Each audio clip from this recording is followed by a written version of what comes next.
ડીસામાં બાજરી ખરીદી કૌભાંડમાં ખાદ્ય પુરવઠા વિભાગ શંકાના ઘેરામાં કૃષિમંત્રી રાઘવજી પટેલને ખેડૂત પ્રહલાદજી સોલંકીનો પત્ર।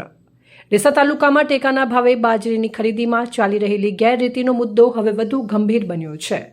વાસણા ગોળિયા એટલે કે ગોળિયા ગામના ખેડૂત પ્રહલાદજી ભોમાજી સોલંકી દ્વારા રાજ્યના કૃષિમંત્રી રાઘવજી પટેલને પત્ર પાઠવીને સમગ્ર મામલે તપાસની માંગ કરવામાં આવી છે। આ પત્રમાં માત્ર માર્કેટ યાર્ડ જ નહીં પરંતુ અન્ન અને નાગરિક પુરવઠા વિભાગ એટલે કે ખાદ્ય પુરવઠા વિભાગના અધિકારીઓની સંડોવણી હોવાની પણ પ્રબળ શંકા વ્યક્ત કરવામાં આવી છે। પુરવઠા વિભાગના અધિકારીઓની ભૂમિકા સામે સવાલો। ખેડૂતો દ્વારા આરોપ લગાવવામાં આવ્યો છે કે નિયમ મુજબ ફોર્મ ભરેલા વાસ્તવિક ખેડૂતો જ્યારે બાજરી લઈને યાર્ડ પહોંચે છે ત્યારે તેમને ધક્કે ચડાવવામાં આવે છે। પુરવઠા વિભાગના લાગતા વળગતા અધિકારીઓની મિલીભગત વગર આટલું મોટું કૌભાંડ શક્ય જ નથી। આથી કૃષિ મંત્રીને પત્ર લખીને આ પ્રક્રિયામાં સામેલ પુરવઠા વિભાગ અને સ્થાનિક વહીવટી તંત્રના તમામ જવાબદાર અધિકારીઓ સામે નિષ્પક્ષ તપાસ કરી કૌભાંડ ખુલ્લું પાડવા રજૂઆત કરાઈ છે। વાવેતર ઓછું છતાં આટલી બધી આવક કેવી રીતે? ડીસા તાલુકામાં મગફળી અને બાજરીનું વાવેતર માત્ર 20% જેટલું જ થાય છે, જ્યારે શાકભાજી, ટેટી અને તરબૂચનું વાવેતર 60%થી વધુ છે। આટલા ઓછા વાવેતર ક્ષેત્ર હોવા છતાં ટેકાના ભાવના નામે 2,88,000 બોરી બાજરી જમા દર્શાવવામાં આવી છે। આ આંકડા દર્શાવે છે કે સાચા ખેડૂતોને અન્યાય કરીને બોગસ એન્ટ્રીઓ કે વચોટિયાઓ મારફતે પુરવઠા વિભાગના આશીર્વાદથી મોટો ખેલ પાડવામાં આવ્યો છે। 10 તારીખે હવાઈ પિલર મેદાન ખાતે જંગ એલાન તંત્ર અને અધિકારીઓની મિલીભગત સામે રોષ વ્યક્ત કરવા ટેકાના ભાવના ફોર્મ ભરેલા તમામ ખેડૂતોને 10 તારીખે હવાઈ પિલર મેદાન ખાતે એકઠા થવા આહવાન કરવામાં આવ્યું છે। ખેડૂતોના આંદોલનને કિસાન સંઘનું સમર્થન મળ્યું છે, તેમજ કોંગ્રેસ નેતા નરસિંહ દેસાઈએ પણ તમામ ખેડૂતોને 10 તારીખે ઉપસ્થિત રહી અન્યાય સામે અવાજ ઉઠાવવા અપીલ કરી છે। મારું નામ પ્રહલાદભાઈ ભોમાજી સોલંકી માળી છે, વાસણા સંતોષી ગોળિયા।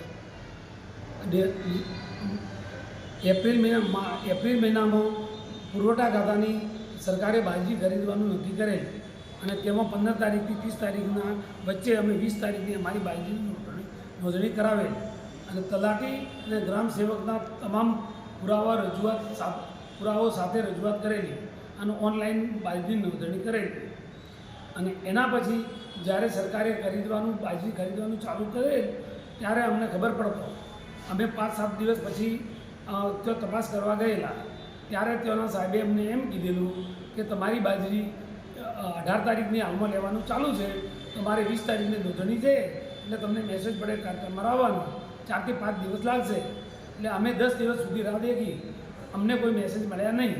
એટલે અમે ત્યાંના સાહેબને જઈને પૂછ્યું તો સાહેબે એવું કીધું કે ડીસા તાલુકાની અંદરથી 100 કિલોની 2,88,000 બોરી ખરીદવામાં આવી છે અને હવે સરકાર ખરીદવા માંગતી નથી, એટલે તમારી બાજરી લેવામાં આવશે નહીં। તો સરકારે 2,88,000નો કોઠો એપ્રિલ મહિનામાં કેમ રજૂ ન કર્યો? અને એવી કોઈ બંદોગરી નથી કે 2,88,000 બોરી લેવાની, કોર્ટ ખુલ્લું મૂકેલું છે। તો અમારી બાજરી જેથી કરીને સરકાર તાજેતરમાં લે નહીં લે તો 10 તારીખે ડીસા તાલુકા નહીં પણ બનાસકાંઠા તમામ જિલ્લાના બાજરી, અડદ અને મગ ત્રણેયના જે લોકોએ ફોર્મ ભરેલા છે, જે સરકાર જે ખરીદતી નથી એની સામે આપણે ડીસા તાલુકાના હવાઈ પિલરે બધા ખેડૂતોએ ભેળા થવું। કિસાન સંઘના પ્રમુખના આદેશ આપ્યો છે કે 10 તારીખે હવાઈ પિલરે આપણે ભેળા થવું અને એના નિવેદનમાં આપણે ગાંધીજી ચિંતા માર્ગે આપણે એમને સરકારને રેલીનું માંગણી કરવી અને રેલીની માંગણી કર્યા પછી મંજૂરી મુજબ આપણે રેલી કાઢવી અને એનાથી વિશેષ ઘણા બધા કૌભાંડો થાય છે ને એનાથી આપણે વાકેફ થવું છે અને આ સરકાર આપણે જ્યાં ત્યાં છેતરપિંડી કરે છે એના વિશે આપણે જાહેરમાં એમને જે ગુનેગાર છે એમને ગુનેગાર ઠેરવી અને એમને સસ્પેન્ડ કરે સરકાર અને આ ખેડૂતોનો છેતરપિંડીનો જે થાય છે એની સામે સરકારે પગલાં લેવા અને જો નહીં લેવામાં આવે તો રેલી કાઢ્યા પછી અમે અનસર ઉપર બેસીશું। અહેવાલ અમૃતમાળી, બનાસકાંઠા।